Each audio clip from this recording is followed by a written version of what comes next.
My name is Shakira, and I would like to share with you my educational plan on the pharmacological therapies for migraines. This educational plan will serve and meet the criteria established by Nursing 5319 Advanced Pharmacology. The content provided will be informative and evidence based to comply with the professional standards of nursing.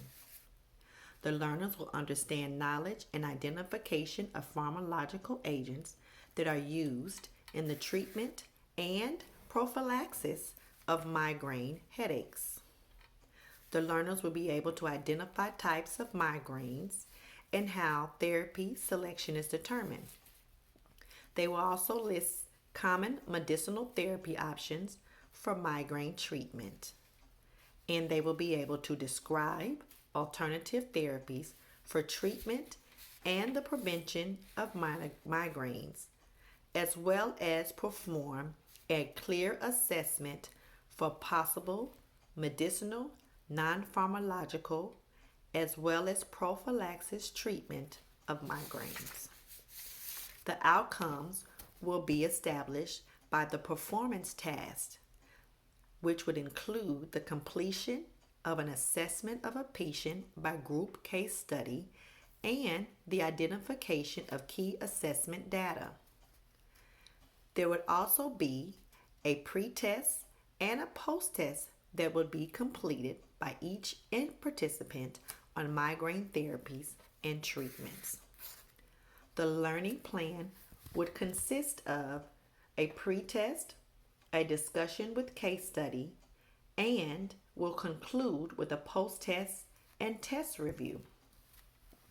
Introduction would be presented in a clinical setting as well as a patient teaching education forum.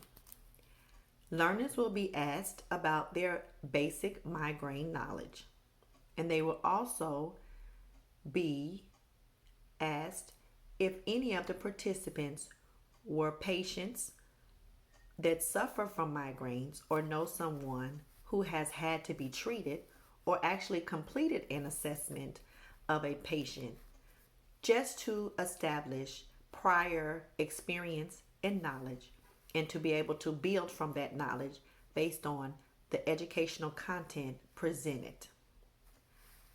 I would then proceed in administering our pretest.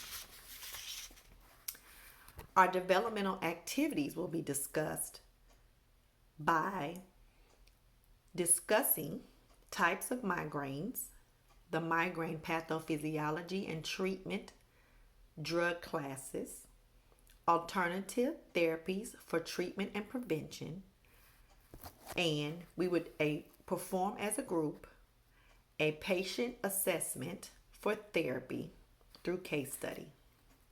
Our closing activities would consist of a post-test and a review, followed by a formal evaluation of the course.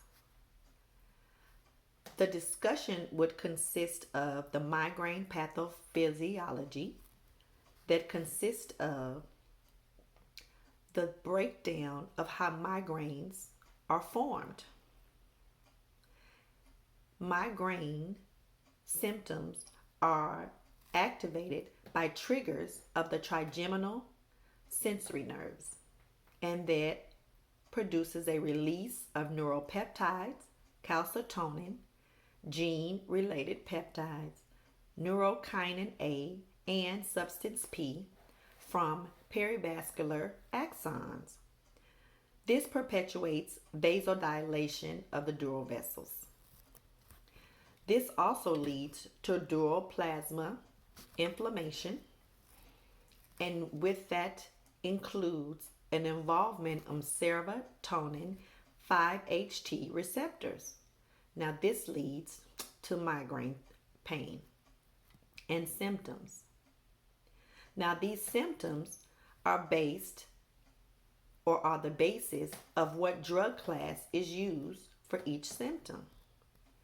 There are non-steroidal anti-inflammatories or NSAIDs, antiemetics, and trypsin and ergoalkaloids, which are considered in the class of serotonin receptor 5H receptor and agonist. Opioids are also used, but are on a very limited basis, especially during the rise of opioid addiction and misuse. But when these opioids are used, they're used in a rescue type situation for the ineffectiveness of a patient's present med therapy. Now, the migraine types are what give rise to what type of pharmacological therapy would be administered. Now, there are two types considered: migraine with aura, which proceed with a neurological symptom. Most often, it is a visual symptom, but it can be sensory or speech, or even motor impairment. Now, when a visual symptom is experienced, patients will say that they have seen zigzag lines, flashes, and glares. Now, this type of visual disturbance experienced will be and become a symptom 20 to 40 minutes before headache pain onset. Now, there's a 15% patient population that experience this type of migraine. And this is what confirms diagnosis, the aura itself. Now, when patients experience migraine without aura, there's a sudden onset of severe unilateral pain. This pain lasts anywhere from 2 to 72 hours and is aggravated by physical activity. Symptoms that accompany this sudden onset may be experienced by nausea and vomiting, photophobia, which is light sensitivity, and phonophobia, which is also sensitivity to sound. Patients who experience migraines without aura are the ones that are most commonly experienced. Drug class treatment consists of NSAIDs such as aspirin, ketorolac, naproxen, and ibuprofen. Now, these drug class decrease neurogenic inflammation in the trigeminal vascular system, as well as impedes prostaglandin synthesis, which decreases the inflammation and the pain of a migraine. Antiemetics that are used often are Reglan and Compazine, and they treat the nausea and vomiting.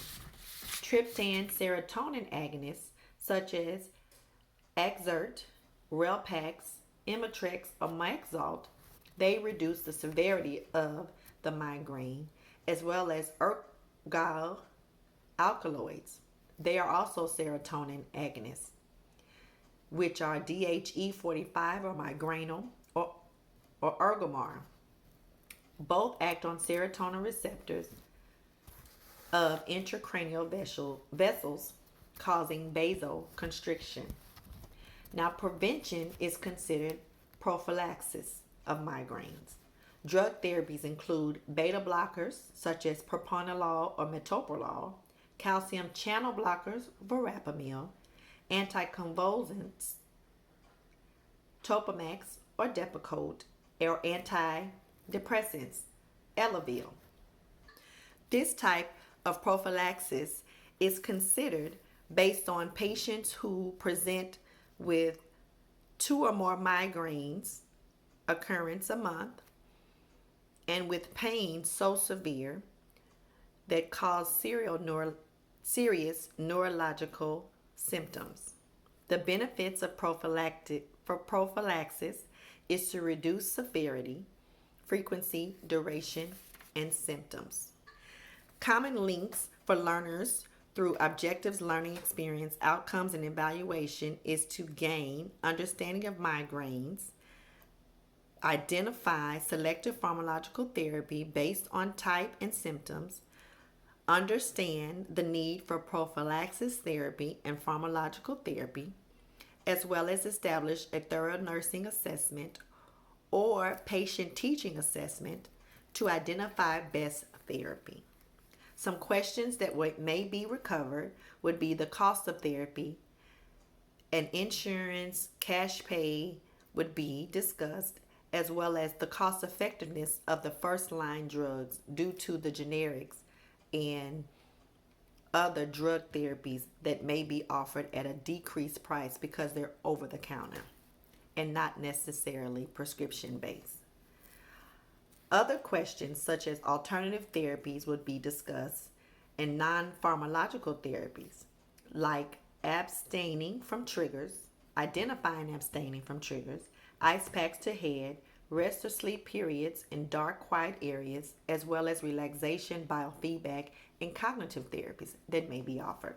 And other symptoms would be a question that may be asked, and I would conclude with symptoms such as pallor, facial, periorbital edema, anorexia, diarrhea, abdominal cramps, nasal stiffness, as well as blurred vision. At this time, our group discussion would include a case study, which we would also present in small groups, and different concepts to be considered will be identified and discussed through our review. And this would also conclude and be considered when we discuss our last and final portion of our course, which would include our post-test and review.